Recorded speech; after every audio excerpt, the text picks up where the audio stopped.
Happy National Careers Week, everyone. Welcome to a live Arrive and Thrive Career podcast, the first that we've ever done, which is pretty special for National Careers Week.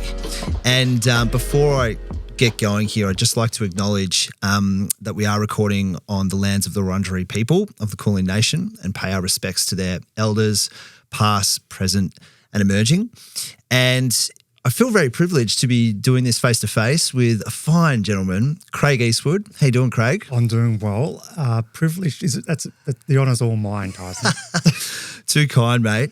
And we're here to, I suppose, talk about Morrisby, talk about how I personally use Morrisby in my own practice, and also to probably give people and listeners an understanding of what the profile can do and its many use cases as well. So it's good to be here. It is. And yes, welcome to National Careers Week. And I think the main thing around Morrisby and when you and I first came up with this idea, as wacky as it is, working without a net, is really to say, look, national careers and putting the discussion of careers and the tool of Morrisby in the hands of practitioners. So looking at, okay, we have a wonderful tool. It's the bedrock of career guidance as a practice. So how can we have a discussion about its many uses across varying environments? Fantastic. Now, before we go down that road, Craig, I want to ask you, do you think National Careers Week is a bit like Christmas? Because do you wake up Monday with yes, National Careers Week as career practitioners or careers educators? I would say yes. Yes. But that's because I had butterflies ahead of this recording, but also it's a way where you're getting kind of a really concentrated block of the latest thinking, the latest understanding of just how connected the community is and how tapped in you can be. So it's a wonderful choose your own adventure. And I think that throughout this week and hopefully the discussions that will follow is really that sense of we're in it together and the rising tide lifts all boats. Love that. Yes. Rising tide lifts all boats. So Christmas in May. Yep. Perhaps. Now, mates, before we tee off officially with, what Morrisby is and things like that, why don't you share a little bit with the listeners around who you are and your role and what enabled you to be in this position to talk about Morrisby? Yeah, the wonderful long and the short. So we all wear multiple hats, and in some cases we have hat stands. But my role as a career project manager is to continue the wonderful work that Barry Darnell of Career Analysts started 20 years ago by bringing Morrisby into Australia in pen and paper form. The godfather of Morrisby Australia. That's right. Some call him. So yeah, what he's forgotten about psychometrics, I could only imagine. And so I kind of was a bit of a Padawan learner underneath Barry and continued to tap into him as a resource. But when he retired at the end of 2023, Morrisby UK looked for a partner to continue the distributorship of the platform. And I, along with Penny Dorr and Karen Pritchard, who leads the My Career Insight program, that hugely successful Victorian state government initiative to provide a career profile to or make it available to all year nines. And they've done that now into its 6th year. So you can imagine the incredible data set. And so there was this alignment of a not-for-profit industry, an association that is a member of the peak body coming together and then continuing on promoting and furthering the vocational tool, which is Morrisby. And so I work alongside those in the MCI to provide a local support base for practitioners, teachers, students, and then even career advisors that are training and becoming qualified. Fantastic. Awesome. And listeners, to give a little bit more perspective for those who are new to the Arrive and Thrive Career Podcast, my name's Tyson. I'm the co-founder of Arrive and Thrive, and we've been doing the podcast now for about 5 years, which is wild. A little bit more technology focused than we first started. So it's awesome to be here. I think this will be episode 99 actually when it's released. So which will be cool. So you're going to get for those who subscribe to our platform, there'll be a recording of this going live on our platform later this week, which is pretty cool. And we work with schools and mostly schools around Australia with supporting them with career development and career education workshops. So we support a lot of career counsellors in schools and young people, helping them develop meaningful careers. And Morrisby is a big part of that process, which is why I'm stoked here today to talk to you. Then just maybe if you want to elaborate. So how did Morrisby come about for you, and why did you say, okay, I could do, offer many services. Mm-hmm. Why is Morrisby part of, your toolkit? Yeah, good question. So when I first started career counselling, this was back in 2016, give or take. I was familiarising myself with a few different tools and some consulting work that I was doing at a school at the time used the Morrisby profile, actually an independent school at the year 10 level to help support career choices and pathway discussions as well as subject selection. And that was my first introduction to it. I did the training with Barry, I think back, halfway through 2017. And then kind of realized the power of the profile. And in that particular setting, unfortunately, I was only using a very small part of the profile. And then when I started to offer that to my own personalized clients and my own, I suppose, mature age professionals too that were considering using a diagnostic tool, that's when I started to really understand the true power of it.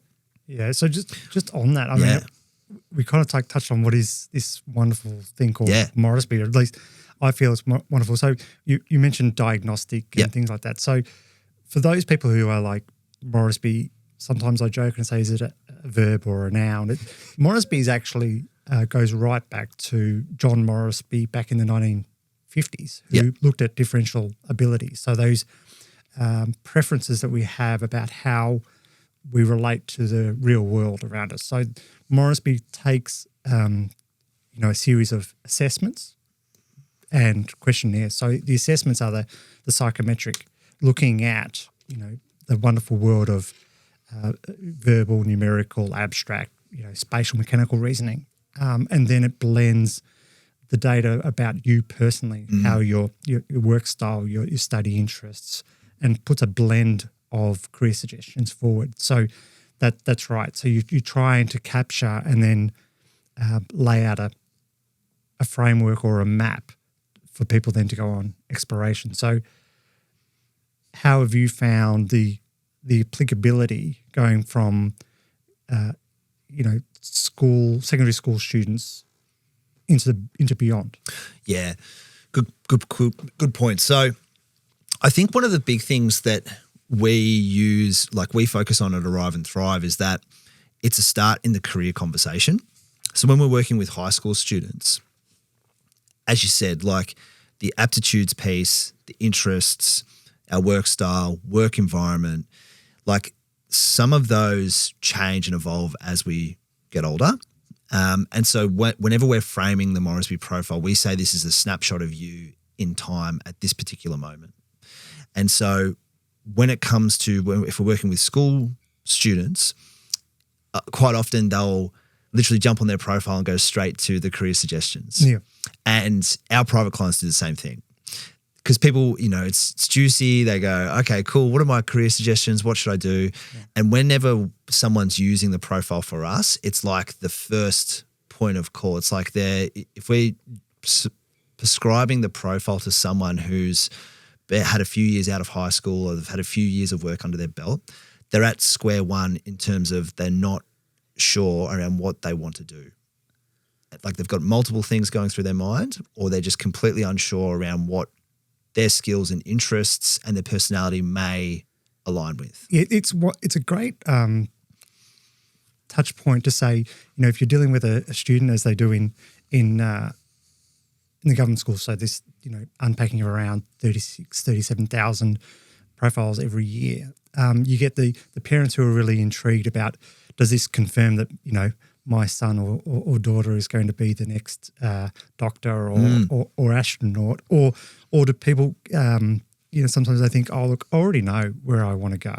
And for me, I think it's fine. If you're steadfast on a direction, then perhaps Morrisby can be confirmatory. The flip side is, as we see that careers are emerging. So sometimes when we're talking to practitioners, it's around, or what's the relevance and the currency in today's world of Morrisby? And it's, well, the people that are supporting the program in the UK and locally are updating curricula or updating pathways, linking it to Australian content.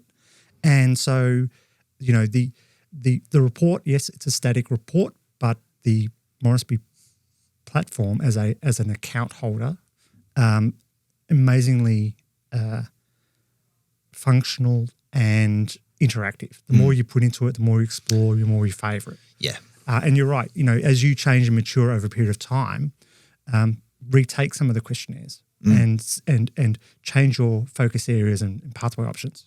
Absolutely. Like, Craig, I look at my interest when I was in year 10, and I can't actually remember if I took I think I took a variation of the Morrisby assessment back in when it was grey lead and pencil, and grey lead and pencil, same thing. Pencil we call it pen and paper. Pen and paper, yeah. there you go.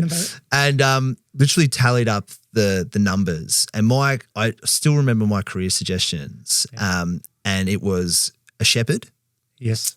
A priest. Yes. And I'm not personally religious, and I don't necessarily love sheep. Youth worker, personal shopper. Now, at the time, I wanted to just rip the test up and go, what a waste of time. That's not what I want. And as a young person, felt like pretty dejected. But it's quite funny. If you look at the themes of those careers, it's very much aligned with what I do now. So like I work with youth, which I didn't necessarily know I wanted to do at the time. Yeah. I love public speaking, love being a part of the community, which I relate to what a priest does there. I also, personal shopper is a bit of a curveball because I don't really like shopping, but I can, comment on a good outfit if I see one. And then also the youth worker, the shepherd piece is interesting too because I love being in the outdoors, and I actually studied outdoor education as my first career focus. There you go.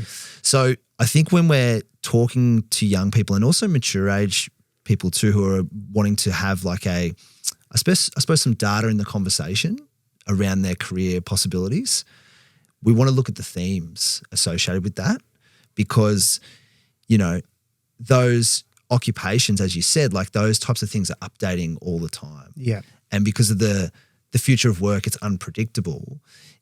We need to focus on the themes and I suppose our strengths, which Morrisby can identify as well, traits of our personality that are suited to some jobs as well.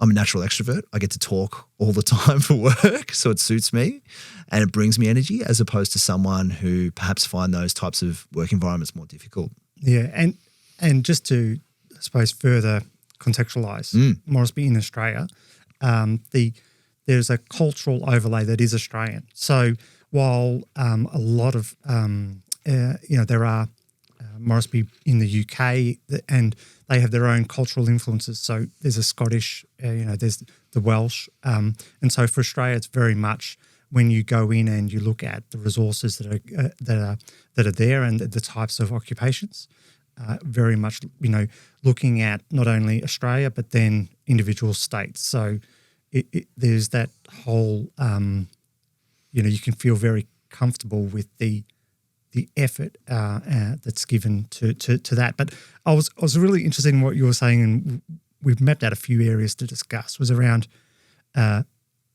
you don't have let's say a great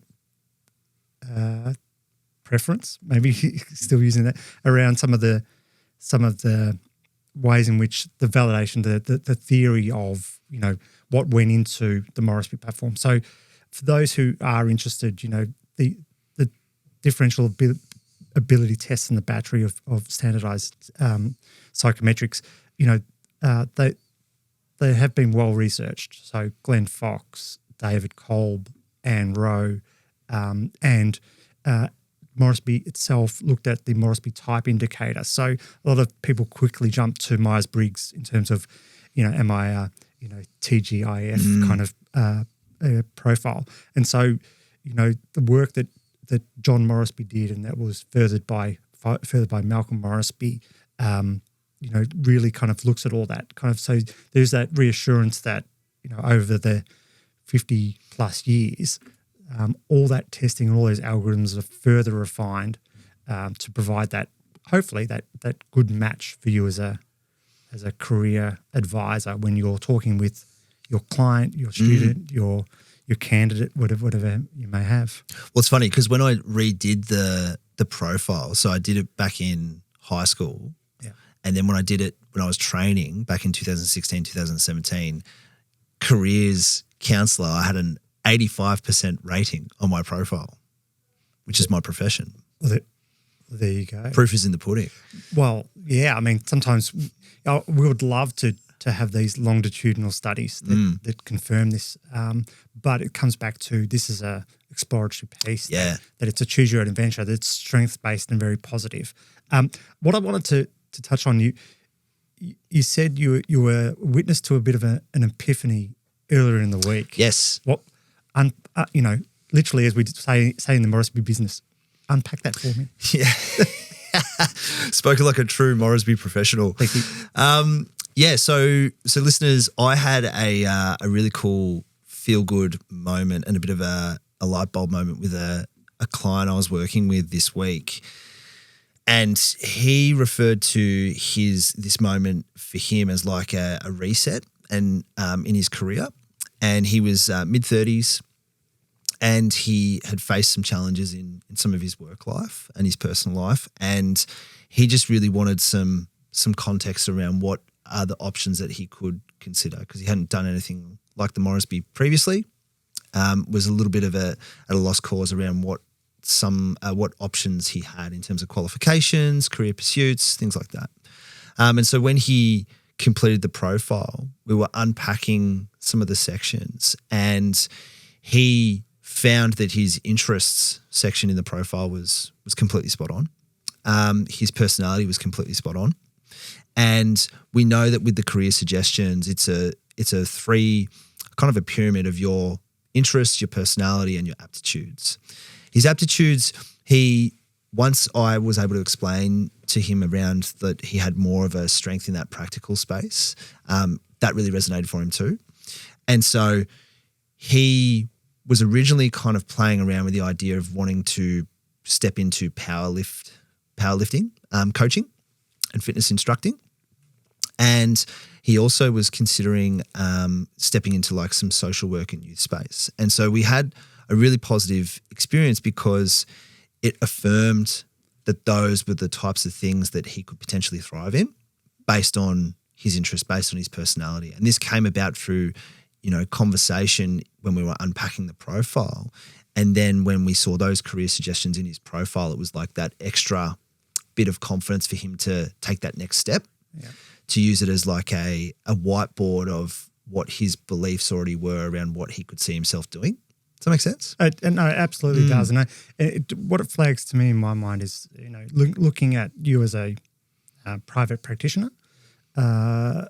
Obviously, I've gone on your Arrive and Thrive website, and you actually have a product where people can go in and learn a little bit about interpreting or at least getting that first indications of what a Morrisby profile would mean for them. But importantly for the practitioners that are listening, it's not a daunting process to become Morrisby certified.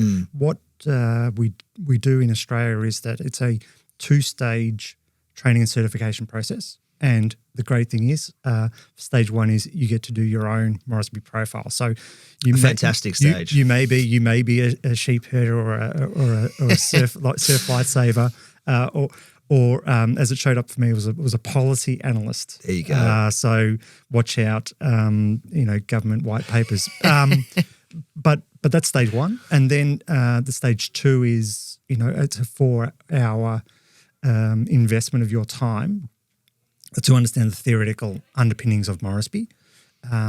So giving a sporting analogy to the verbal, numerical, and abstract aptitudes, but it allows you then to understand how to manage your own Morrisby Manager Centre.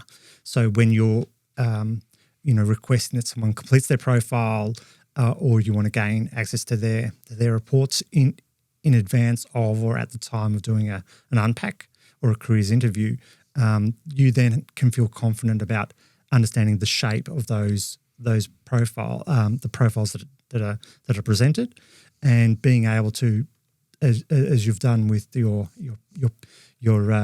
social worker powerlifter, is to say, yeah, look, these are viable options to you, and maybe give them confidence when they're networking, when they're preparing for a job interview.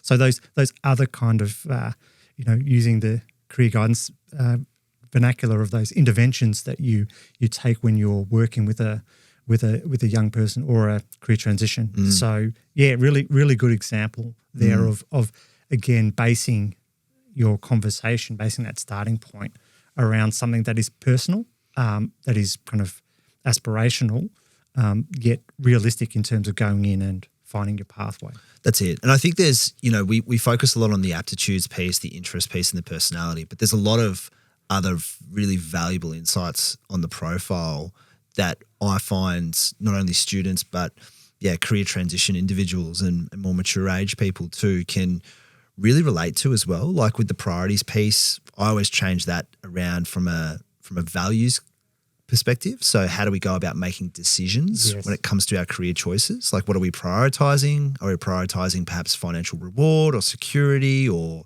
leisure time within our work choices and our work style? Some people have more of a preference for bigger organizations, where some people might have more of a preference to go down that road of entrepreneurship or freelance. And that can be really valuable for more career transition individuals, because maybe they've had a little bit of experience in those bigger organizations or a smaller business, and maybe they haven't necessarily thrived in that. And that could be a great conversation angle within the profile unpack. Yeah. And I like how you use the word career decision making, and it's about presenting options and then discussing, okay, again, as you said, you've mentioned in other podcasts, it's having a map, and then being able to, okay, as you go through down various paths, you can come to an intersection point, and then hey, if you need to circle back or pivot or tact, you can do it. So, just want to do some quick fire questions here, Craig. For you, please, right? I love a bit of quick fire.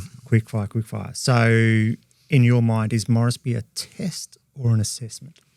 We don't use either language at Arrive and Thrive. We refer it to as a profile. So we say when someone's doing their profile, they're profiling.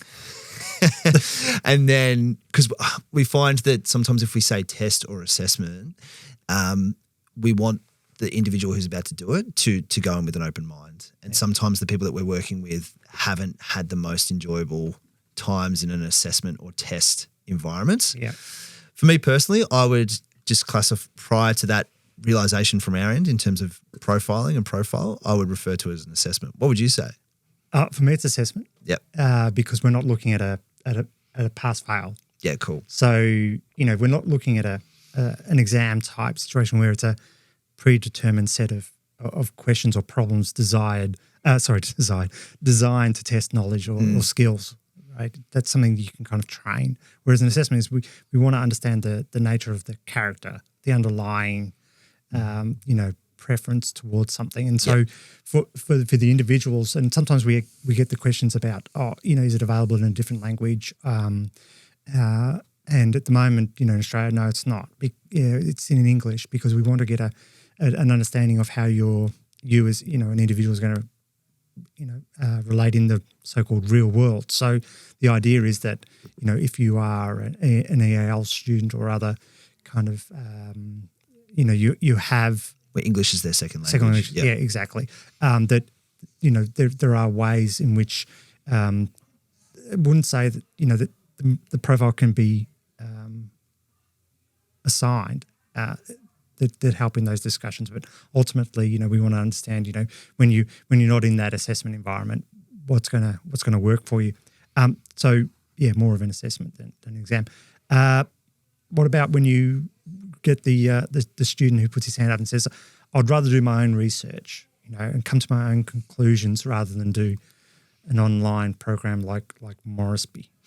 Well, we say that's a good mindset already, but Morrisby can aid in the process. So we always refer to it as that map and that breaking the ice in the conversation. So we talk a lot about breaking the ice in career conversations, and part of that for a young person could be something like, hey, if you don't agree with your profile, that's cool. Why not? And so let's retake those sections. Let's see if we can get further alignment there. All right. I'm not really giving you quick answers, am I? No, but careers are complex. But Tyson, I already know what I want to do with my career. This is a waste of my time and my parents' money. Well, I would say this is a perfect time to validate if what you want to do is something that aligns with your personality, your interests, your strengths, your natural work style. So again, we get a lot of young people who might say, oh, what I want to choose didn't come up or what I want to do after school didn't come up in my career suggestions. And so you can use functions like searching the career individually. And again, if you don't get that 100% rating that a lot of students are looking for, that's okay. There might be a reason behind that we haven't considered in terms of that decision. Okay. In a school environment, the students, and this is going to the question about how long the Morrisby profile takes, and effectively, in a school environment, administering the profile typically takes about 2 hours. There are some scheduled breaks, and preceding those breaks are open-ended, untimed personality or study interest questionnaires. But for a career like this mature age person, what were your instructions to them about taking the profile? Yeah, so I actually say take it over a weekend.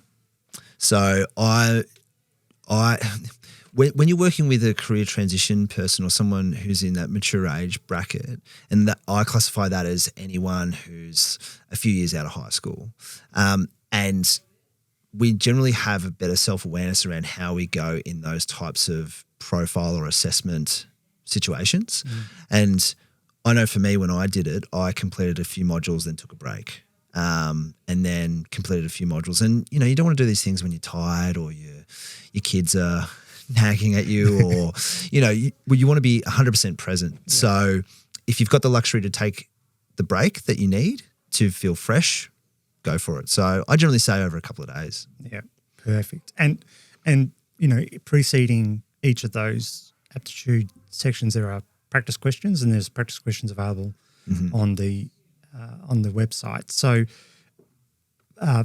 we've launched. I suppose it's a really good time to kind of point out that Morrisby has its own Australian website. So www. Do we even say that anymore? Usually we just go straight into morrisby.com. Just Google .au or just Google search morrisby.com.au. The reason for that is the support, one of the support tabs down the bottom where you can get videos, tutorials, the brochure on what is available. It's again, looking at the products in which are supported in Australia at the moment.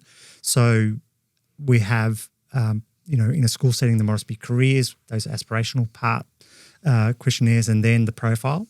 If you again comparing the pair with the UK, the work experience element is there, and as well as Morrisby Hire, as we look to again maintain that connection with people. So the idea is that as now being experienced in Victoria with skills and job centres, they're taking on their own build of the Morrisby. So whether you're coming at it from a employment service provider or whether you're in psychology, people are looking at Morrisby to augment what they do.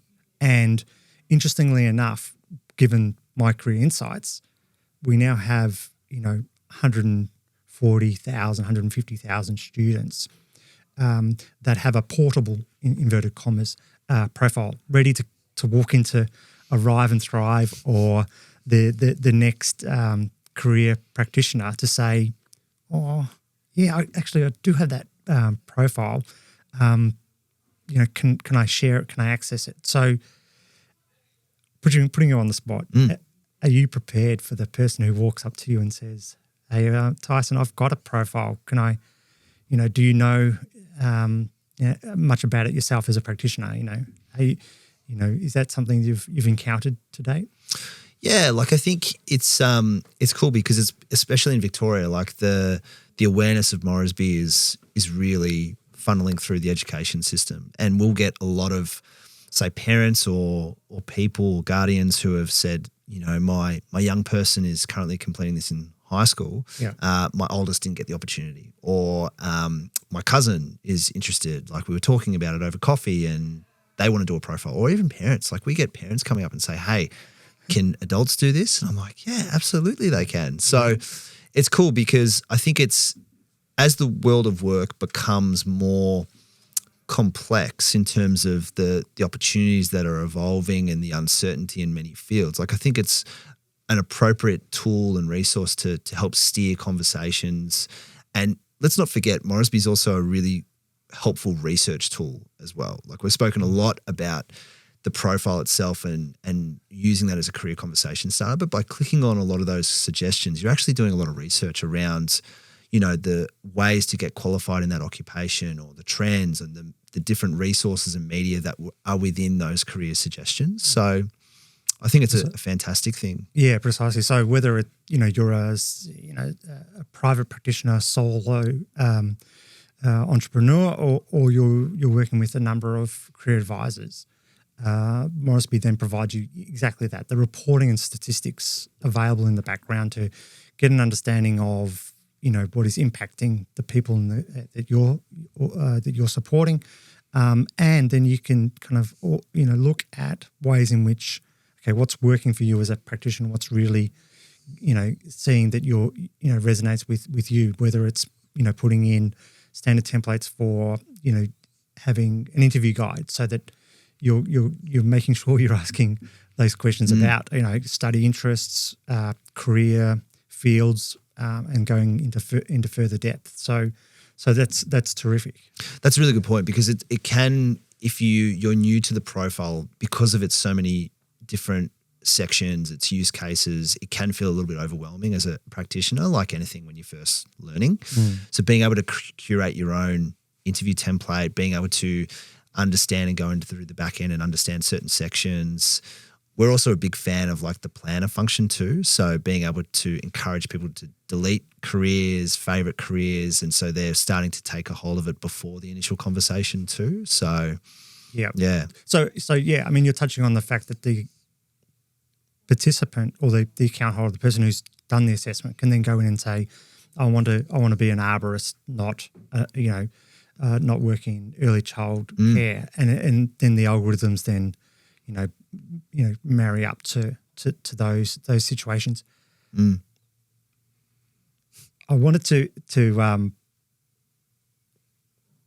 talk to you about, and I've forgotten. That's okay, man. Straight off. It's all right. We're doing it live, so we can't unfortunately edit that part out. We can't edit that out, but at least it goes down as to what it's like live. Yeah, that's it. Real life doesn't stop when you hit record.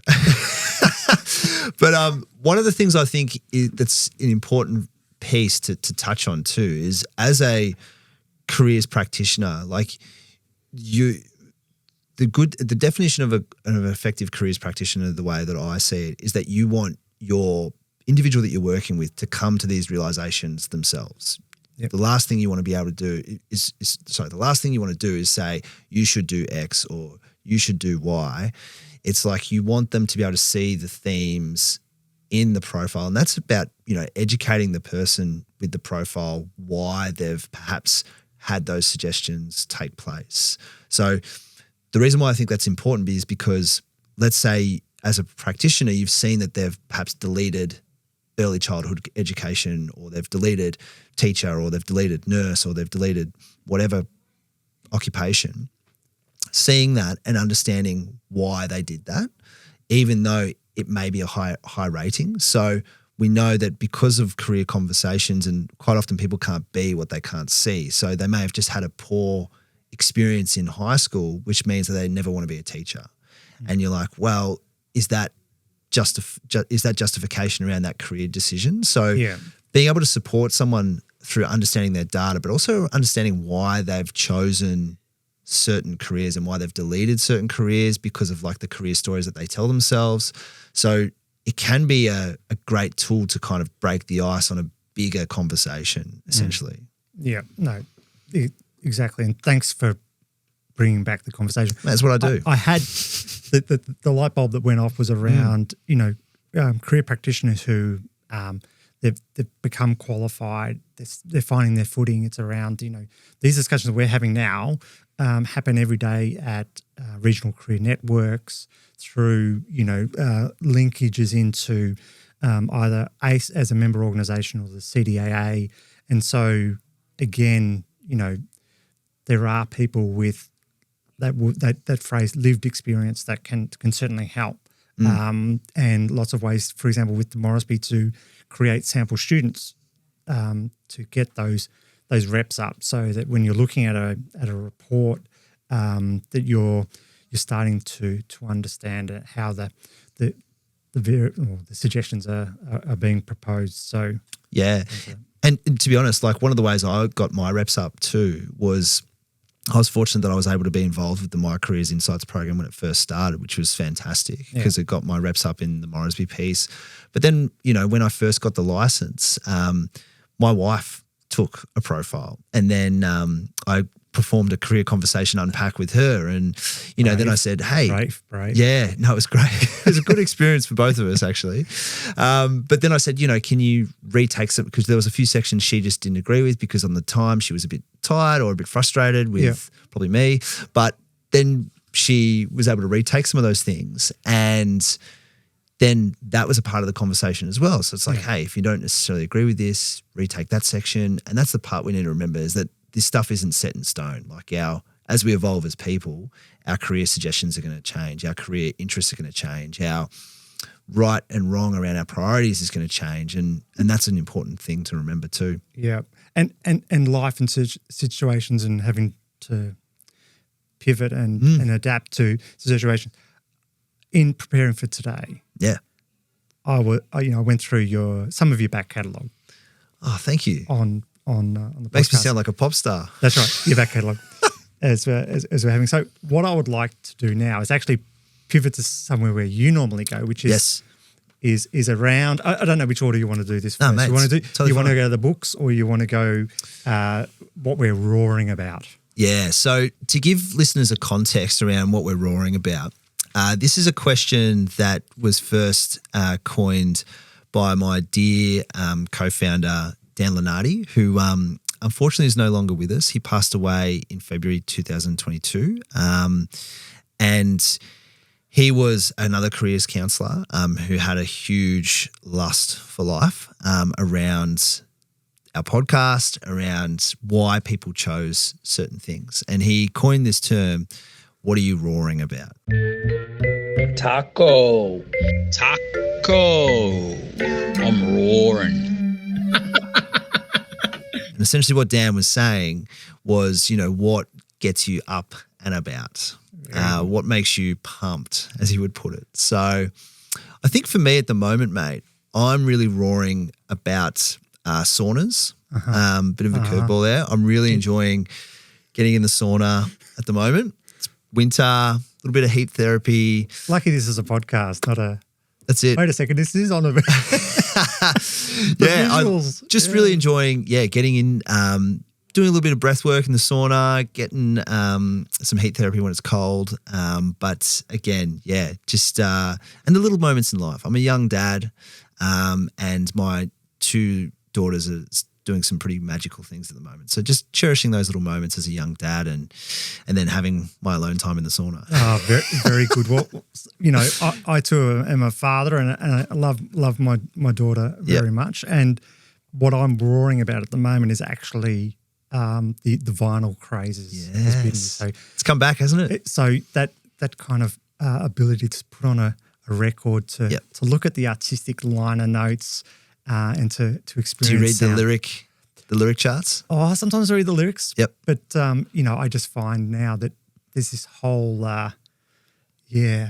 aesthetic to vinyl. So I'm now, reliving my past youth and also even other classic albums at the moment. So yeah, fantastic. Yeah. Well, the only thing, they're quite expensive, aren't they? Like they went through like a bit of I remember when I started getting into it, I was like, $20, yeah, easy. 25, okay, cool. Yeah. 55, maybe. Yeah. 75. Yeah. Oh. The key is, and you'll see this when you start like, how can I build my vinyl collection? One of the first points is set yourself a budget. Okay, cool. Because it can get pricey. Yeah. But I think that just shows, how you're going to go. You talked about career decision making. How do you prioritize that outlay? Is it real? Do you really need that classic album? Hobbies are important. Hobbies are important, but also what we touch on as well is books or a book that perhaps has influenced you in your journey.